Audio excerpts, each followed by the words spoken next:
Picture this. You're looking down at a small, fog-covered island surrounded by the dark, freezing, churning waters of the Atlantic Ocean.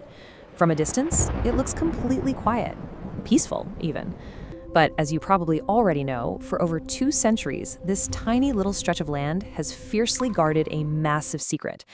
I mean, people have literally spent their entire lives and their entire fortunes digging beneath its surface. They are absolutely convinced that something truly extraordinary is just waiting for them in the dark. And honestly, that brings us to the ultimate question, right? The question that has literally driven people to the brink of madness. What is actually buried down there? Are we talking about massive chests overflowing with pirate gold, priceless royal jewels, maybe lost historical manuscripts that would change the world? Or is it possible that the only thing waiting in the dark is a deadly, collapsing trap designed to keep everyone away for good? Well, to understand why people are so deeply obsessed with this, we've got to go back to the very beginning. When you actually map out the sheer, relentless timeline of this obsession, the scale is just staggering. It all traces back over 200 years to the summer of 1795 on this little island off the coast of Nova Scotia. So a teenager named Daniel McGinnis is out exploring, and he notices something incredibly out of place. Right near a large oak tree, he spots these strange markings and a very distinct, perfectly circular depression in the ground. And according to some of the old stories, there were even ropes and tackle hanging from the branches right above it. McGinnis was instantly convinced something had been deliberately buried there. So he grabs 2 of his buddies, they bring their shovels, and they just start digging. And you know what? That single impulsive decision sparked a massive hunt spanning from the 1800s all the way to our modern day. Now, as those early teenagers and the literal generations of treasure hunters who came after them descended into what would eventually be dubbed the infamous money pit, they didn't just hit regular old dirt. They hit engineered layers. First, they hit a layer of logs. They pull those up, keep digging. Then another layer, and another. To the guys holding the shovels, this absolutely looked like a deliberately constructed underground vault. But the island fought back. As they dug deeper and deeper to reach whatever these platforms were hiding, water suddenly started flooding the shaft. Every single time they tried to reach the bottom, millions of gallons of rushing seawater would violently push them back out.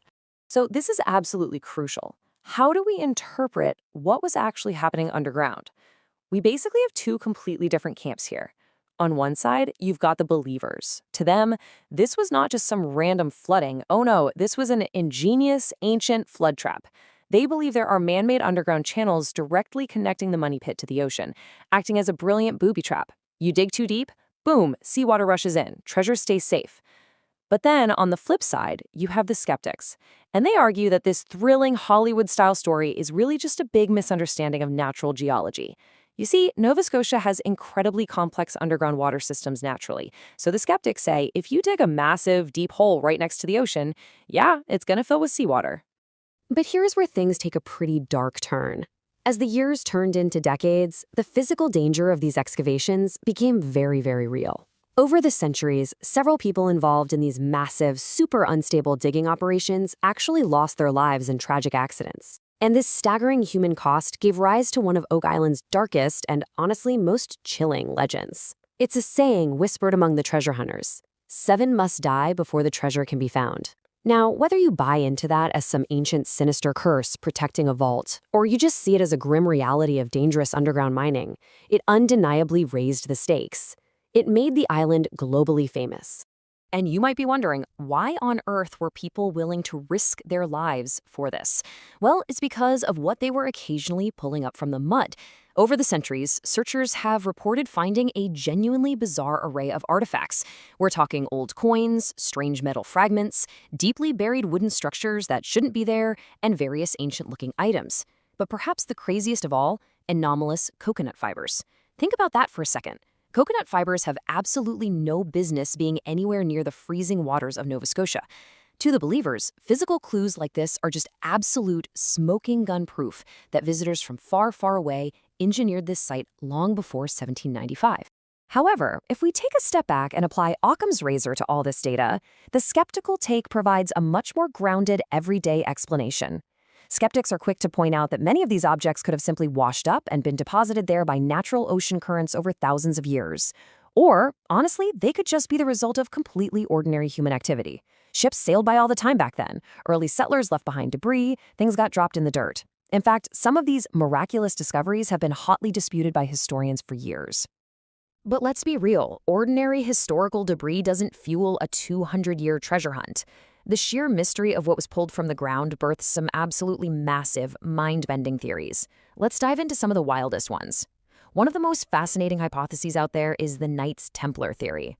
The idea here is that after the medieval order of the Knights Templar was violently suppressed over in Europe, surviving members loaded up all their legendary treasures, their secret knowledge, crossed the Atlantic Ocean, and picked Oak Island as the ultimate hiding spot. Now, is there any solid historical evidence proving medieval knights ever set foot in Canada? No. But man, it remains one of the most captivating stories attached to the whole mystery.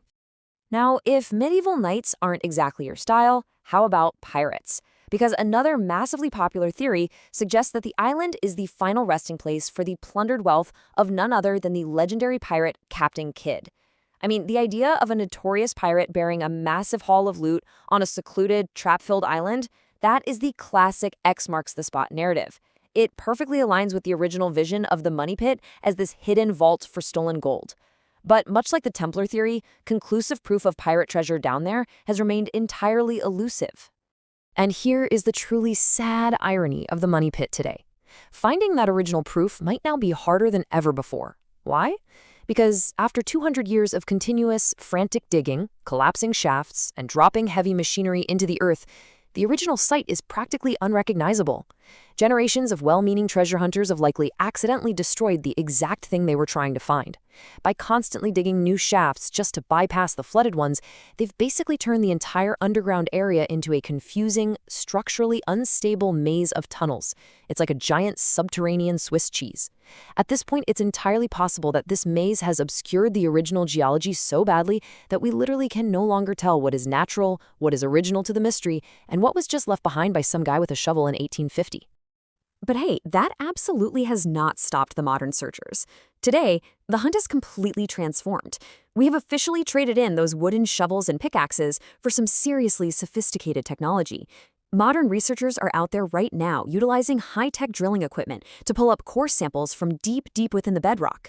They're deploying advanced geological surveys, deep earth metal detection, and incredible underground scanning tech to literally map the island without having to dig blindly anymore. The goal remains exactly the same as it was for Daniel McGinnis back in 1795. Find out what lies beneath. But now, they're trying to finally do it with the precision of modern science. So let's tally it all up. After 2 centuries of blood, sweat, and crazy expensive tech, where does that actually leave us today? Well, here is the current, totally impartial reality of the Oak Island investigation. There is absolute, undeniable evidence that human beings carried out extensive, very strange activity deep underground on this island a long time ago. There are incredibly intriguing discoveries and anomalous structures down there, for sure. But, to date, there has been no universally accepted discovery that actually proves the existence of a legendary treasure vault. There's no confirmed mountain of gold, no verified pirate chest, and no Templar relics that have been safely brought up to the surface. Not yet, anyway. Which brings us to a final, kind of provocative thought I want to leave you with today. After all these years, all the money, and all the effort, is it possible that the greatest treasure of Oak Island isn't gold or jewels at all? Is the real treasure the mystery itself? Think about it. Every single unanswered question just creates a brand new theory, which funds another massive expedition, which inspires a whole new generation to look at that island and wonder, what if? It is an incredible testament to human curiosity and our relentless, stubborn desire to solve the unknown. Whatever is actually waiting beneath the soil and the water out there, it stubbornly refuses to stay buried in our minds. Thanks so much for joining me for this explainer, and remember to always keep questioning what lies beneath the surface.